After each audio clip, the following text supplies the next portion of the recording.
সুস্বাগতম বন্ধুরা। আশা করি নতুন বছরে আপনারা সবাই ভালো আছেন, ভালো থাকবেন।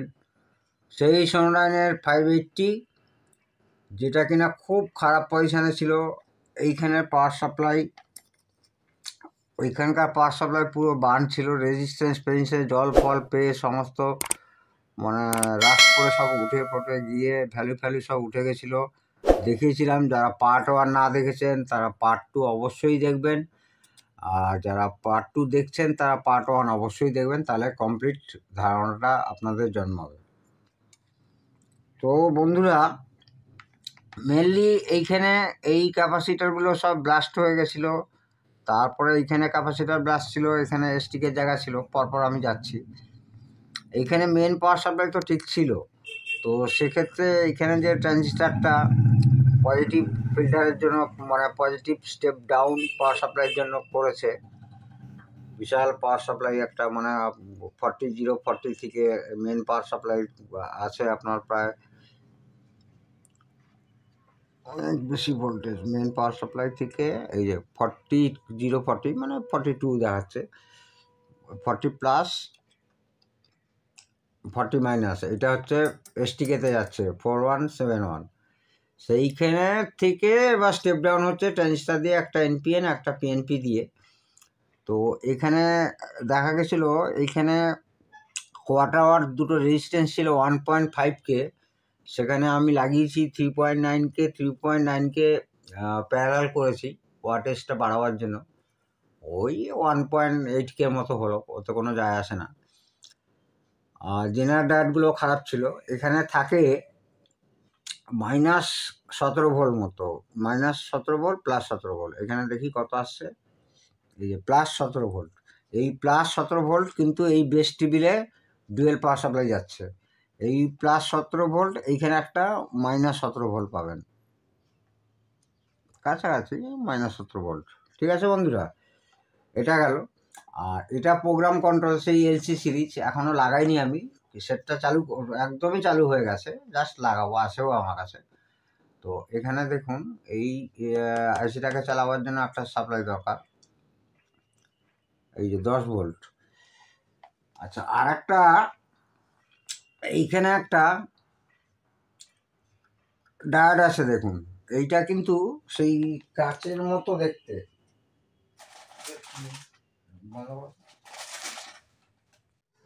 তো এখানে একটা ডায়োড আছে দেখুন, আমি লাগিয়েছি, এই যে আপনার D202। ঠিক আছে, এটা কিন্তু কোনো অর্ডিনারি ডায়োড না, দেখতে ঠিক এই রকম জেনার ডায়োড। আপনারা প্রত্যেকে মনে করবেন জেনার ডায়োড। আরও একটা আছে এখানে দেখুন, সিম্বলটাও কিন্তু জেনার ডায়োডের নেই। এইটাকে বলে সিডি, মানে ক্রিস্টাল ডায়োড। এইটা হচ্ছে ক্রিস্টাল ডায়োড। অনেকে পরিচিতি আছেন এই ডায়োডের সঙ্গে, আবার অনেকে নেই, অনেকেই এর ধারণা নেই। এটা হচ্ছে ক্রিস্টাল ডায়োড বলে এটাকে। তো ক্রিস্টাল ডায়োড সম্পর্কেও জানতে হলে আবার একটা বড় ভিডিও হয়ে যাবে। তো হাতের কাছে ক্রিস্টাল ডায়োড না পেলে আপনার 4007 অনায়াসে লাগাতে পারবেন, আমি লাগিয়েছি। এটাই ওই আপনার রেকটিফিকেশান করছে, মানে ফার্স্ট রেকটিফিকেশানের মতোই, মানে এফআরের কাছাকাছি ফার্স্ট রেকটিফায়ার। তো এখানে ভোল্টেজটা দেখুন, এইটা মূলত শর্ট ছিল, অর্থাৎ যে ডায়োডটি দেখালাম সেটা পুরো ওপেন না, কিন্তু শর্ট আছে, পুরো শর্ট আছে। এই ডায়োডটা পুরো শর্ট আছে, পুরো শর্ট আছে। থাকলে কি হবে, এই প্রান্তে এসি আসে, এই প্রান্তে কিন্তু তখন এই সাইডেও এসি চলে আসলো। সেই এসি আসার জন্য এইখান থেকে যে সাপ্লাইতে কন্ডেন্সারগুলো আছে সেগুলো কিন্তু একদম খুব কুইকলি ব্লাস্ট করবে।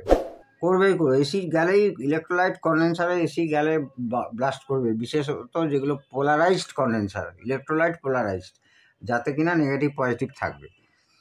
তো সেক্ষেত্রে সেই জন্য এই ডায়োডটাও খারাপ বেরোলো। এখানে তো জেনার ডায়োডটার রেগুলেশন একদম, যেহেতু জেনার ডায়োড এই রেজিস্ট্যান্সগুলো খারাপ ছিল, তাতে কি হয়েছে, ভোল্টেজ অনেক উল্টোপাল্টা হয়ে গেছে, অর্থাৎ বেশি হয়ে গেছে। তো এখানে আপনাদের এইভাবে রেডি করতে হলো। এইভাবে রেডি করার পরে দেখতেই পাচ্ছেন করতে অক্সিলারি পাওয়ার সাপ্লাই পুরো রেডি হলো। আর সেক্ষেত্রে এই দুটো ট্রানজিস্টার কিন্তু ঠিক ছিল, একটা নেগেটিভের জন্য একটা পজিটিভের জন্য। প্রসঙ্গত বলে রাখি কী কী খারাপ ছিল। আর এসটিকেও খারাপ ছিল। এখানে যতগুলো পার্টস ছিল দেখতে পাচ্ছেন, অনেকগুলো অপ্যাম্প দেখতে পাচ্ছেন, তার ব্যাপারটা বলছি। এই মেন ভলিউম খুবই ভালো, কিন্তু এত বছরে খারাপ হয়ে যায়। আর সাধারণত স্লাইডিং ভলিউমে লাইফ বেশি হয় না, ধুলো ঢোকার চান্স ম্যাক্সিমাম থাকে। তাই আমি এই ধরনের সেট আসলে আমি রোটারি খুব ভালো টাইপের ভলিউম কন্ট্রোল লাগাই। তা এটা এইবারে যেটা দেখার, মেনলি ধরুন এই যে বেস টেবিলে গেছে dual power supply,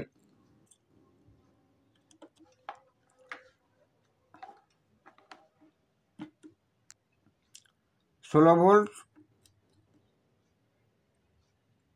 16 volt minus হবে একটা, এই যে -16 ভোল্ট। তো ডুয়েল পাওয়ার সাপ্লাইতে চলছে। এখানেও একটা জিনিস ছিল কি, এই যে ইনপুট সিগন্যালটা এর 1 আর 18 থেকে ইনপুট সিগন্যাল হচ্ছে, এই যে ইনপুট সিগন্যালটা আমি একটা জাম্পার দিয়ে বোঝাবার জন্য রাখছি। এইখান থেকে এসে সরি এইখান থেকে এসে এর ইনপুট এর আউটপুটে ঢুকছে, এই অপ অ্যাম্প আইসির আউটপুটে ঢুকছে। সেই আউটপুটে দেখছি প্রায় 16 ভোল্ট মতো। এইটা আমাকে বার করতে একটু বেশ টাইম লেগেছে, কারণ কি আমি প্রথমে এই 1K টোপকে ইনপুট আসলো 18 নম্বর, আর 1 নম্বর থেকে 1K টোপকে ইনপুট আসলো। যখন আমি এই 1K আর এই 1K খুলে দিচ্ছি, খুলে দেওয়ার পরে দেখছি ইনপুট সিগন্যাল একদম যথারীতি যা থাকার কথা তাই আছে, একদম ওকে। অবশ্যই এসটিকে চেঞ্জ করার পর। কিন্তু যখন আমি এই সিগন্যালটাই, আমার তো এরা কী করছে, প্রথমে ভলিউমে আনছে না, এরা কী করছে ওই সিগন্যালটা ডাইরেক্ট বেস টেবিলে আনছে। বেস টেবিলে আনার পরে একটা জায়গায় যেটা দুটো এর আউটপুটে তো ঢুকবে, এর ইনপুট, সেই আউটপুটে দেখছি একটা জায়গায় 15 ভোল্ট হয়ে আছে। কখনোই সিগন্যালে এত বেশি ভোল্টেজ থাকবেই না, বিশেষত -15 ভোল্ট হয়েছিল। তখন আমার সেটের ফল্ট মানে দেখা যাচ্ছিল যে একটা চ্যানেল বাজছে, একটা চ্যানেল একদম বাজছে না। তখন আমি কি করলাম, আইসিটিকে চেঞ্জ করলাম। এই দেখুন বেস লাগিয়েছি, বেস লাগাবার পরে সোনোডাইন কিন্তু কোনো বেস টেস্ট লাগায় না, বেস লাগাবার পরে আইসি লাগিয়েছি। আইসি লাগাবার পরে দেখলাম সেম ফল্ট। আমার ডায়াগনোসিস ঠিক ছিল যে আইসিটি খারাপ, কিন্তু বাজারে একদম আপনার জিআরসি প্রিন্ট হয়ে আইসি আসছে ডুপ্লিকেট। একদম চেনাশোনা ভালো জায়গা থেকেই আইসি আমার এসছে, যেখান থেকে এত বছর আসছে। 10খানা আইসি পরপর আমার খারাপ বেরিয়েছে, আইসি ডিফেক্ট, একদম নতুন আইসি। পরপর বেশ লাগানো ছিল বলেই, লাগিয়েছিলাম বলেই খুব সুবিধা হলো যে বারবার এক একটা করে আইসি লাগাচ্ছি। লাস্টে কিছু আইসি বেশ ভালো বেরিয়েছে, এটি তাদের মধ্যে একটি। তো আইসিটি একদম ঠিক চলছে। এখন এর আউটপুট বলুন আর এর ইনপুটে বলুন, কোনো ইনপুট আর কোনো ভোল্টেজ, কোনো পাঞ্চ নেই, কোনো ডিসি বা কোনো এসি ভোল্টেজ পাঞ্চ নেই। ভদ্রলোকের ইচ্ছে ছিল, কারণ এসটিকেতে স্পিকার প্রোটেকশান হওয়া দরকার। কারণ কি, এসটিকে যদি কোনো রকম শর্ট সার্কিট হয়ে যায়, নিজে খারাপ হয়ে যায়, এই স্পিকার কানেকশানে আপনারা পুরো ভোল্টেজ পেয়ে যাবেন, ওই +40 ভোল্ট বা -40 ভোল্ট পেয়ে যাবেন, সঙ্গে সঙ্গে স্পিকারটি উঠবে। সেক্ষেত্রে স্পিকার প্রোটেকশান থাকলে অন্তত স্পিকার তো আপনার বেঁচে গেল। তারপর সেটা যা হলো না হলো দেখা যাবে। একটু এইবারে স্পিকার প্রোটেকশান লাগিয়েছি। বারবার স্পিকার প্রোটেকশানের ব্যাপারে আমি আপনাদের সাবধানতা বলছি, নেগেটিভ কিন্তু কম এখানে নেবেন না। অর্থাৎ গ্রাউন্ড যেরকম আছে সেরকমই থাকবে, শুধু স্পিকারে লেফট রাইট এখানে ঢুকবে, আবার লেফট রাইট বেরিয়ে যাবে। ঠিক আছে বন্ধুরা? তো এইখানেও লাইটগুলো সব খারাপ ছিল, আমি লাগিয়েছি। আর এই ধরনের ভলিউম কন্ট্রোল লাগিয়েছি, নব লাগাতে বাকি আছে। এই জায়গাটা একটা কালো খুব ভালো কিছু দিয়ে মানে ডিজাইন করে দেবো, ভালো কোনো ওয়ালপেপার লাগিয়ে দেবো এখানে। আর এইখানে দেখার বলতে, এই কন্ডেন্সারগুলো ব্লাস্ট হয়েছিল। তার একটাই কারণ, মানে এইখানে ইনপুট ভোল্টেজ বেশি ছিল অক্সিলারি পাওয়ার সাপ্লাই। তো অক্সিলারি পাওয়ার সাপ্লাই মূলত আপনার বেস টিপিএল প্লাস এই সার্কিটটা কাজ করছে, সেটা স্টিকের জন্য কিছু না। কিন্তু ওরার একটাই কারণ, যেমন কি না ধরুন এইখানে এই কন্ডেন্সারটাও ইনপুটে ব্যবহার করা হয়েছে। এইখানে ছিল যে আগে কাজ করেছিল এই ইনপুটে কখনোই 100 মাইক্রোফ্যারাড থাকতে পারে না, এখানে 100 ছিল। এইটা কিন্তু ঠিক ছিল, এটা কোম্পানির অরিজিনালি লাগানো। এইখানে দেখি 100 মাইক্রোফ্যারাড। কি বলবো, মানে কোথায় যাই, বললেই বলবে আপনি খালি ভালো কাজ জানেন আর কেউ জানে না। আমি বলছি অর্ধেক অর্ধেক কেন, 90% লোকই জানে না। সব বড় বড় কথা বলে, সেট দিলে একদম শুয়ে পড়বে একেবারে। সব যা অবস্থা তো দেখতে পাচ্ছি এত বছরে, মানে সোনারায়ণকে কিভাবে ঘাঁটছে, ঘেটে ফেটে এখানে পাঠিয়ে দিল। পারবে না তো পারবে না, না বলে দাও। আর এইখানে দুটো জোবেল নেটওয়ার্কের কয়েল ইউজ করা হয়েছে, আর এখানে 4.7 হাউস 4.7 হাউস 4.7 হাউস 4.7 0.1 দিয়ে জোবেল নেটওয়ার্কে একদম ইম্পিডেন্স ম্যাচিং করা হয়েছে। তো এই জায়গাগুলো আপনাদের খুব ভালো করে খেয়াল করতে হবে। এইরকম ভিডিও আমার আরও আছে, কিন্তু এত ব্লাস্ট ভিডিও আর এত পুরনো, মানে ভদ্রলোক কিনেছে পুরনো, তার কাছে আবার যার কাছ থেকে কিনেছে তার কাছে 10 বছর পড়েছিল খারাপ অবস্থা, সে ব্যালকনিতে রেখে দিয়েছে, সেখানে বৃষ্টি খেয়েছে, আর সেই সেট আমার কপালে এসে জুটেছে। তো এখন একদমই চালু হয়ে গেছে, খুব সুন্দর বাজছে সোনারায়ণ যেমনটি কিনা বাজে। এইটা হচ্ছে 520 আছে আর 580 আছে। 520-তে হচ্ছে 4141, আর 580-তে হচ্ছে 4171 বা 4191, আর ট্রান্সফর্মার হবে 3030, আর ওর ক্ষেত্রে হবে 20020। ঠিক আছে বন্ধুরা, তো একটা ভিডিওতে সব কিছু বলা সম্ভব না, আবার কোনো ভিডিওতে আসলে আরও কিছু বলার ছিল, হয়তো আমি নিজেই মিস করছি, হয়তো ভুলে যাচ্ছি।